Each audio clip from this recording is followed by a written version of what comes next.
how they might be used as is for robots or adapted to give to robots. And then what's a little more interesting is to think about the differences between this as an avenue for exploring your designs versus as a real competition or test, and then B, what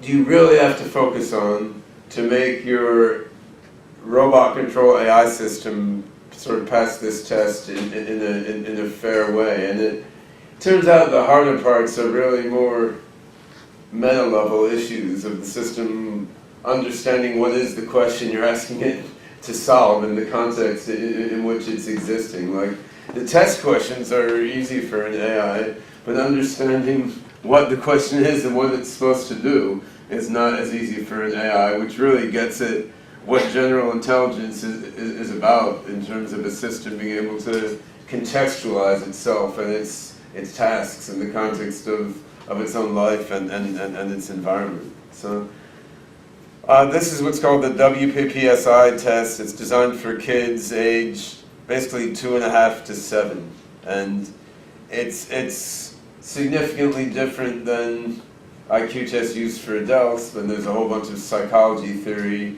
underlying the hypothesis that it's somehow measuring the same G factor. All that is quite questionable, but I mean, I'm not going to bother questioning it too much here. We're just taking this for granted as something that humans have concluded is at least a reasonable way to measure human intelligence, and then look at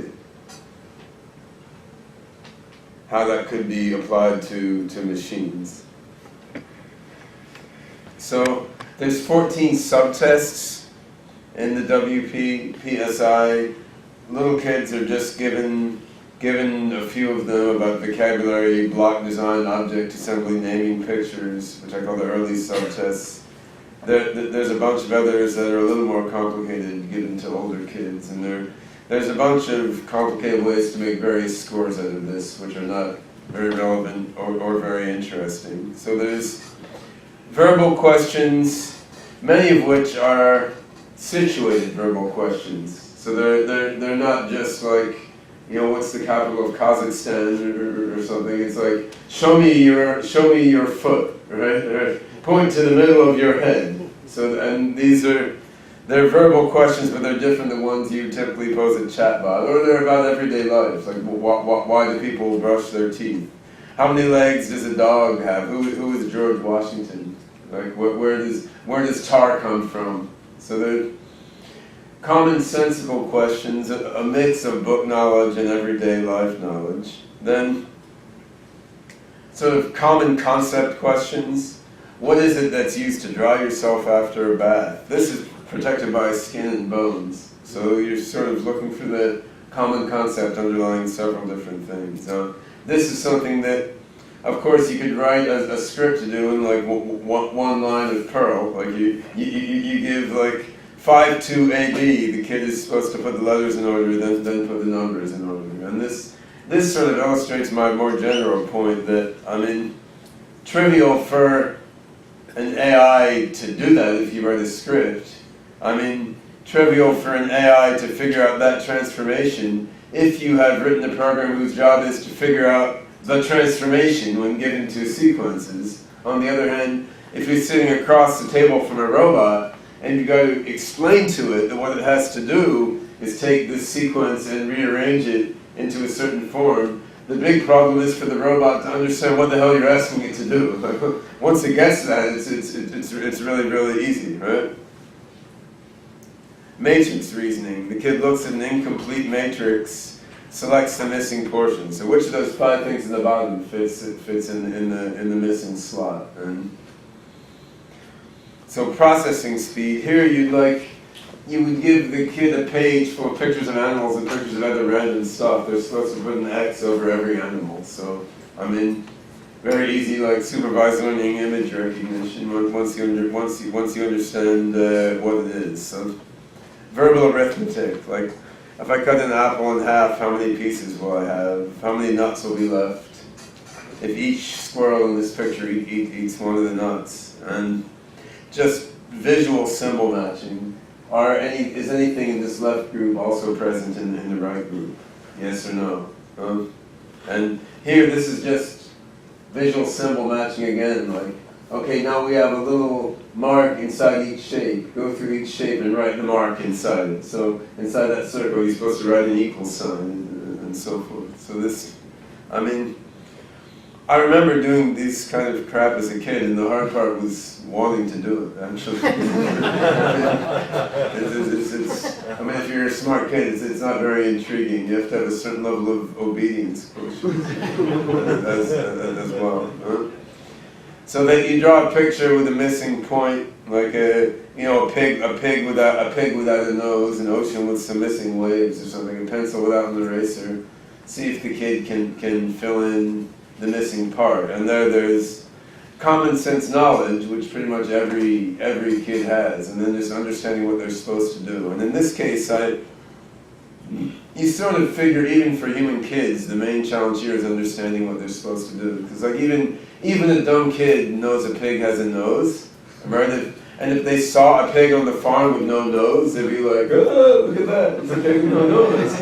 But if a psychologist is sitting there, then the main thing is they've got to understand that what the psychologist wants them to do is point out that the pig has no nose. And that requires more intelligence than noticing a pig with no nose in ordinary reality, which like a dog would probably do, right? Similarities. In what way are red and blue alike? Cats and dogs both have 4 letters, right? Huh? Good. So, picture concepts. You're given 2 or 3 rows of pictures. Choose one picture from each row to form a group with a common characteristic. So this is an example that probably actually does measure the ability of the kid to think rather than just their ability to understand what's going on. Like a dumb 3-year-old would do that worse than a smart 3-year-old, definitely. Object assembly. So you're given, typically it's just on a flat table, so you're given like 4 pieces. You're supposed to figure out, oh, these should be put together into a square rather than a random jumble, which is a matter of aesthetics as much as anything else. Like, what is a meaningful whole, actually? I mean, you can imagine Picasso failed that when he was a kid, because he arranged it in some funky looking way. And I mean, if you read Show You're Joking, Mr. Feynman, he complained about IQ tests a lot, partly because he was just obstreperous about not wanting to understand what kind of answer they want you to give, right? And most of us, being bright, obnoxious kids, probably went through that in various tests, like, well, I know what answer they want me to put here, even though it's not necessarily the best answer by my own criteria. So do I put the answer they want, or do I satisfy my own ego or aesthetics or something, right? And that arises here even for 2-year-olds, right? Right away you learn you must arrange the triangles into a square instead of Siamese twin dromedaries or something more interesting. Right? So that's not everything, but that's a reasonable sampling of the kind of questions they give little kids to see how smart they are. And I mean, one thing you can tell from that is that little kids are really stupid. Right? I mean, if that differentiates between them, most of them cannot be very smart. But yeah, of course, they're measurements of potential, and within the scope of human beings, they're decent measurements of potential. I mean, there's reasonable correlation. Not exact, but there's reasonable correlation between having like a top 25 percentile IQ when you're a kid and the top 25 percentile IQ when you're growing up. Like you very rarely find someone who does in the top 10% on a child IQ test who's an idiot when they're grown up. So even though these are things that even most retarded adults can do, unless they're profoundly retarded, they do distinguish intelligence somewhat when given to children. And it wouldn't be hard to adapt this test to a robot. I mean, a few questions are specific, like touch your hair. A robot might not have hair, but that's a really minute percentage of the questions. But most of them are common sense, or they're about feet or the room around you, or something like that. So it's very easy to imagine. Like the robot doesn't have to walk. It doesn't even really have to hear, for that matter, because all the perception questions are visual perception questions. So you just have to sit the robot down across the table from the psychologist. Has to have good enough arms to slide blocks around on a two-dimensional table, right? And then answer some questions verbally, occasionally point to something, and that's pretty much it. I mean, it wouldn't even really be cheating to have the questions just typed in, because there's really no acoustic stuff here. It's all visual stuff, which is a cultural bias, but that's the nature of the beast.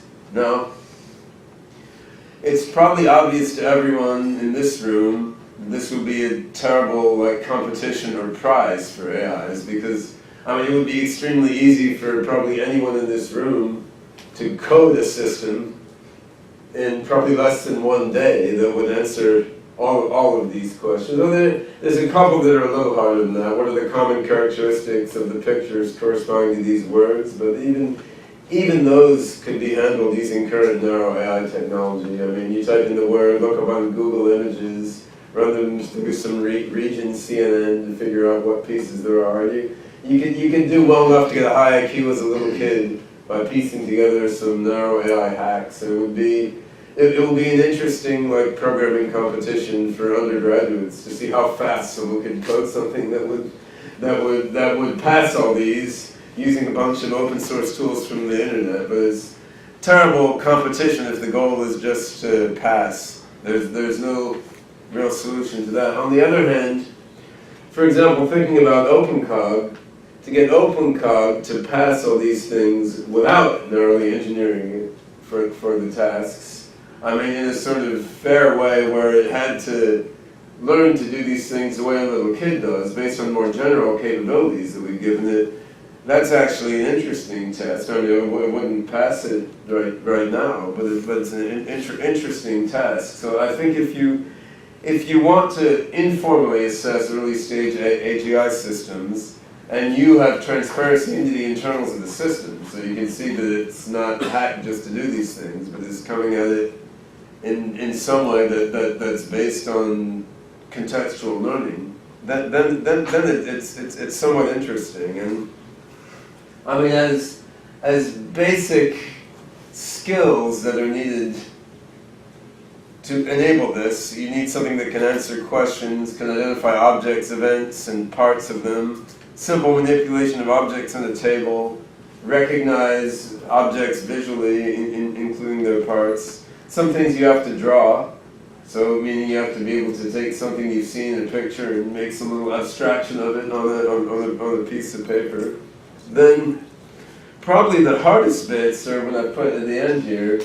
So following instructions in a reasonable way by human common sense, where the instructions are usually a little bit vague, but not that vague. And then, understanding of the pragmatics of task assignment. And that's actually what would be the hardest thing for an OpenCog system is, I mean, the robot's sitting here, assume it's got the sensors and the arms hooked up, right? The psychologist is sitting there, and the psychologist is just like, okay, now here's these 4 pictures, there's one blank, out of these 5, which one goes in the box, right? And then, okay, you've got some anaphor resolution, there's the box. What's that? Well, there's many boxes there, assuming it even knows where the box is. What's the box? Well, it's the empty box, right? But if the psychologist has to say, what's the one that goes in the empty box, then they already think the kid's an idiot, right?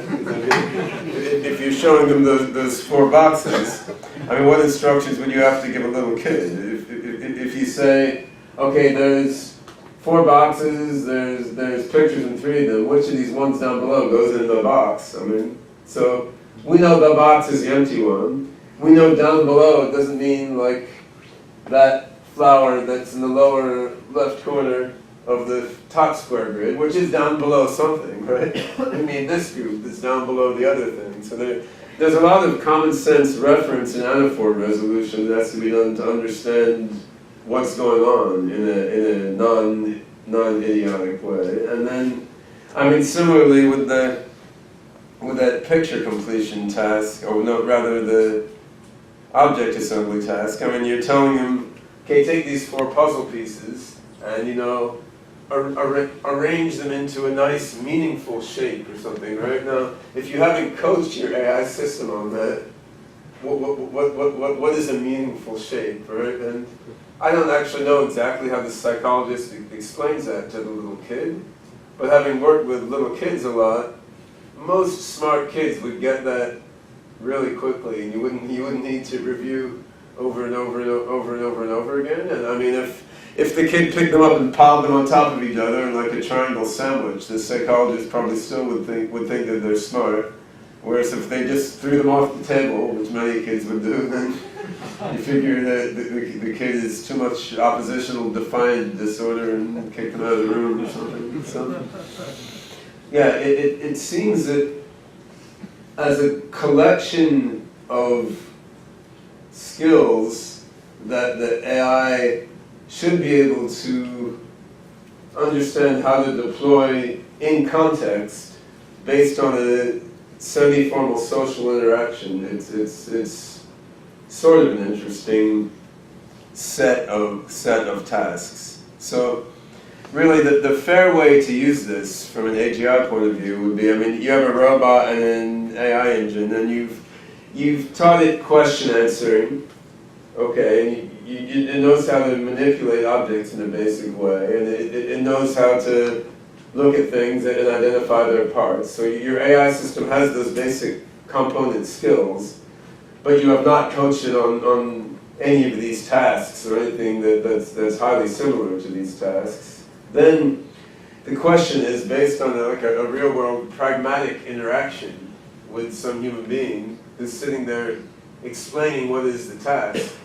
Can the AI figure out what to do and then successfully do it? And that's, if you think about it that way, it seems kind of interesting, because I think if an AI could do that, if it could understand those instructions and do them without excessive coaching or engineering, then that AI could learn a lot of other stuff, right? Then that AI could be instructed quite flexibly by just sitting there and showing it stuff and explaining it stuff, and you probably would have an AI that could learn commonsensically at the early childhood level, which would then be an AI you could teach a lot of additional things to. So whether or not that's a valid measure of like child AIQ, like if you had multiple AI systems, how well each one did at this would estimate how well it did when it grew up. That I have no idea,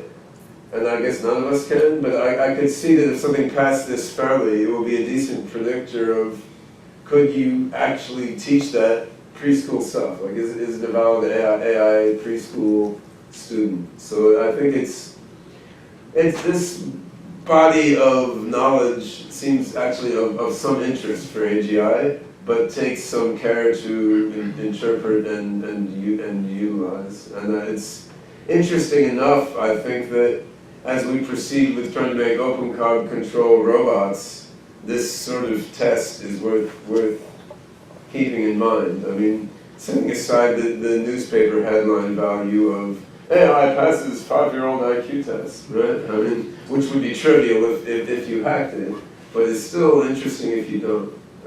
All right, that's that. Hooray. In these 7 focus areas, it seems fairly complete, but shouldn't there be some focus on at least rudimentary problem solving and planning? Well, what's interesting is the child IQ test doesn't have that. So, I mean, it would be very easy for me to redesign the child IQ test according to my own intuition. I would put more creative imagination in there as well, which there isn't really much of. This is all sort of reflexive stuff, right? You're not asking them to make up a story or something, right? So there's certainly a lot that's missing. But I mean, the exercise I went through here was just what do they actually give to kids, which is not to my taste in many ways. Yeah.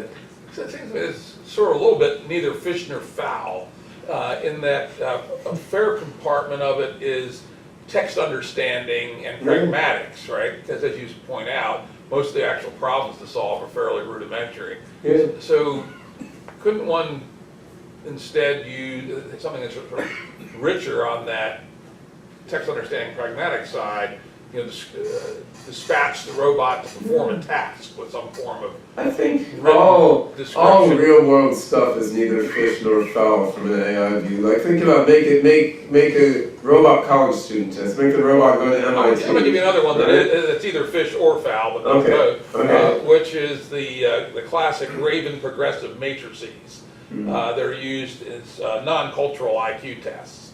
They're all exactly the same format, and the intellectual, the G loading is in the intricacies of the patterns detected, where it's a series of matrices fill in the sixth one, I think it is, or the fifth one. That gives you Visual, right? It's all visual. So I would argue that's incredibly culturally biased. Oh, it's logical. No, but if you want to use that in Africa, make it sound, right?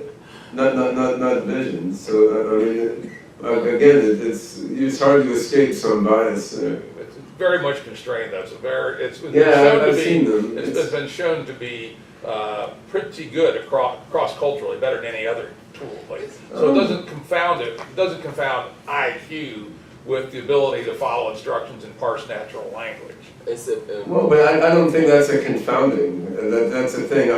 My suspicion is that for young kids, the ability to understand what is the task is part of what's being measured, and that's real. Actually, because even, like I said, even for stupid little kids, they can recognize that a pencil should have a point, and it may be harder for little kids to recognize that what you want them to do is point out the missing part. So I think part of the unholy mix in the child IQ test is that they're measuring pragmatic interaction understanding along with the proximate test, which is sort of weird. But I guess what I was going to say is all real world stuff is weird if you look at it from an algorithmic view.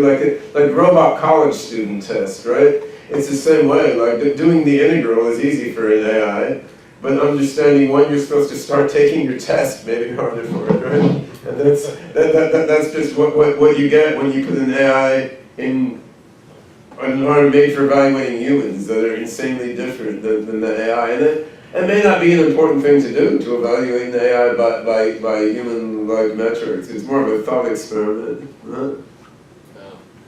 May I make an additional comment? Of course, this is a very good objective.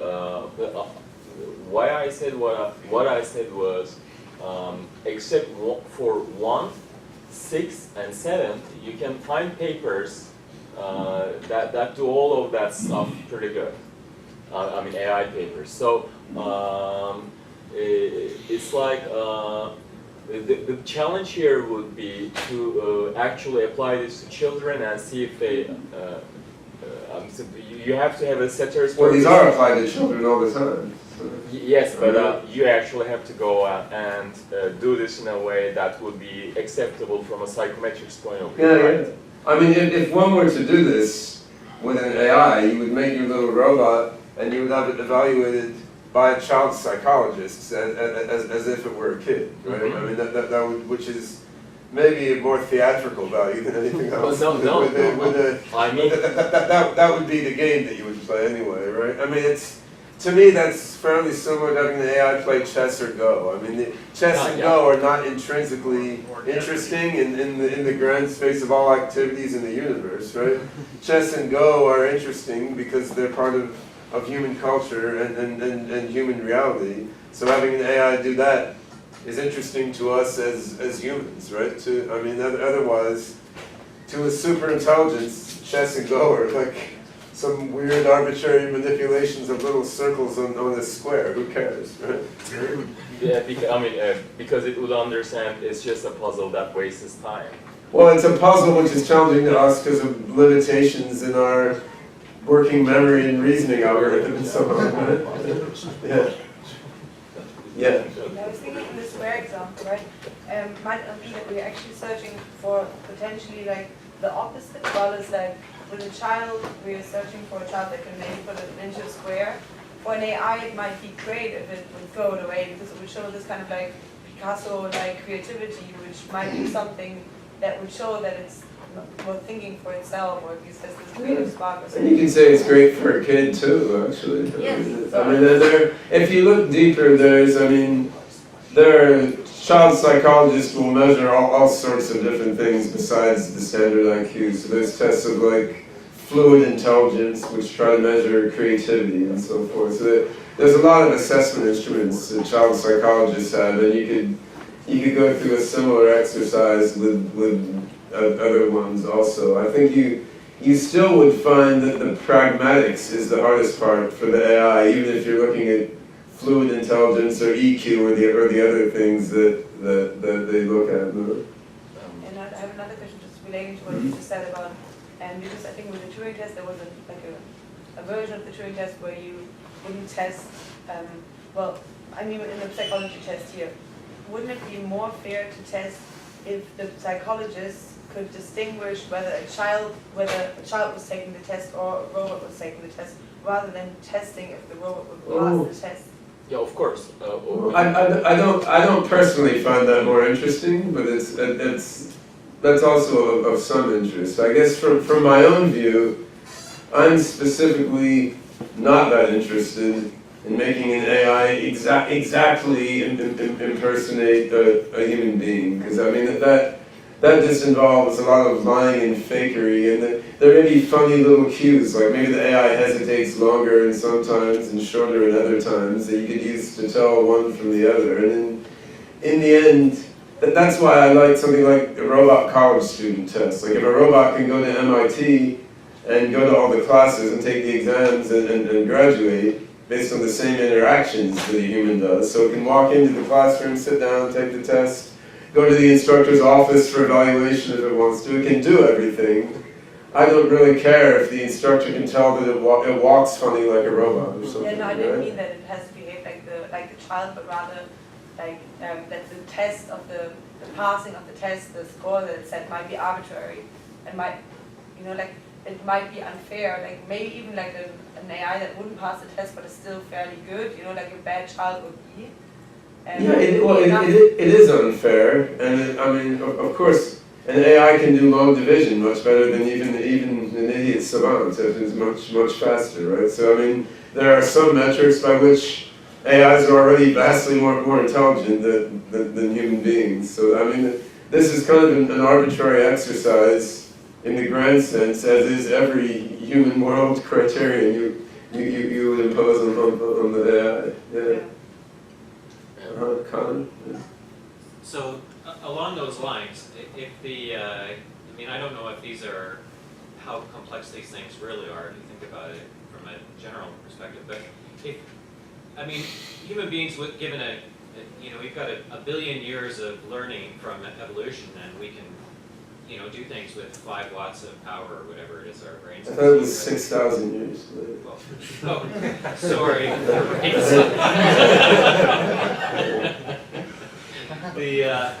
So, I mean, ultimately, if you had some level of AGI, whatever it is, but it's some sort of general AI, I mean, ultimately, I'm not sure if people would care whether it took the power of like 10 Googleplexes, like 20 megawatts of power, and it's so I guess this comes to the question of embodiment and the whole idea of whether if you could divide away the things that require physical skills and motor skills and everything else versus ones that don't.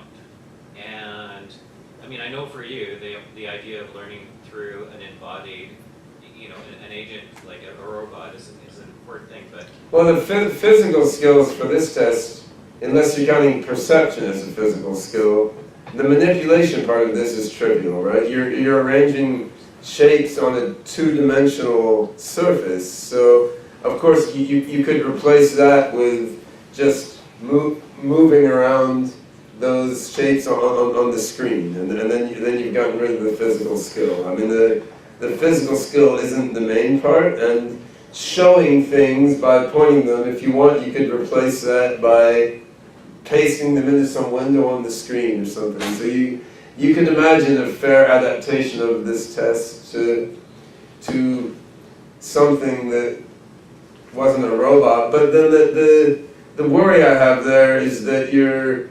weakening the pragmatics aspect of it, which is, in my analysis, the most interesting part. Because to me, just thinking about it from an OpenCog view, with my main hat on as an AGI developer, the most interesting thing to me about making OpenCog pass these tests is not any of the puzzles. Most of them are very easy. Some of them are a bit challenging, but you can see how to solve them by hacking if you wanted to. The interesting thing about the questions is really the pragmatic interaction. It's like if the OpenCog controlled guy is sitting there with a psychologist, how does it really understand what the psychologist wants them to do? And it seems like once you abstract away the room and the environment, you're simplifying that part considerably. Like instead of showing them the picture on the table, okay, you're dragging it into some window. Instead of saying, okay, show me your foot, then what do you do, right? So I feel like whatever meaning the child IQ tests have, which may not be all that profound, but whatever meaning it has is reduced if you abstract away the pragmatic environment into something simpler. But if you look at, so something like AlphaGo, some people think, hey, that's quite impressive, right? It is impressive. To get published in Nature and everything else, and it's doing something which is... Well, I convinced the government of Korea to invest $850 million in AI R&D. So, right. Yeah. Right. So, and in some respects, you consider it's almost like a narrow, like some of the previous talks. It's like the thing gets trained in Bash to do one game, for example, right? Oh, it is explicitly narrow, but it's still impressive. Yeah. Right. So I guess the thing is I mean, ultimately, if you take this child IQ thing, if it had to do learning, which involved, like I said, hundreds of thousands of contemporary computers, and maybe it's got petabytes of a learned model or learning models, is that particularly relevant? No, then that is not very interesting. So I mean, my conclusion here was I thought this could be interesting to informally assess early stage systems which have transparent internals. And if looking at the transparent internals you saw that it's going to do these by some brute force algorithm, then that is uninteresting. Well, never mind the notion of brute force. Sorry, I just No, excuse me, you're completely wrong. The neocortex is 4 petaflops per second. What are you talking about? Of course it's relevant. Well, I think it's completely false what you said. It doesn't make any sense whatsoever. Well, I think if you had a $1 billion computer and it was able to generally reason and learn novel things, then I'd be very happy. Yeah. Right. So there you go. I'll sell it to someone for $2 billion though. Yeah, you said it's not relevant. Now you say it's relevant. No, I'm saying that what I'm trying to say is the key point I'm trying to say is the notion of a robot perhaps implies something that it constrains the potential, the idea if it needs to be in the physical. Well, having a robot in the physical environment, that defines the pragmatic tasks in a different way than not having a robot in a physical environment. And the pragmatic aspect of the interaction appears to me to be a significant part of what's going on here. And I think you can see that if you've ever taught little kids. I mean, a very big factor of being an intelligent little kid is paying attention, right? And when my daughter went into the elementary school for the gifted from the regular one, the main thing she said is, wow, in this gifted class, no one throws shit around and runs around. They all just pay attention to the teacher and do their work. And I mean, she thought that was a much bigger difference than any cognitive processing difference, because then the teacher could just teach stuff, right? So, and I mean, if your robot is sitting in in an environment with the teacher, then there's a shared focus of attention between the tester and the robot. And one thing you're looking at is, does the robot have shared attention with the examiner, the way that they're supposed to, as opposed to paying attention to other random stuff. So that's something you're evaluating in that pragmatic interaction.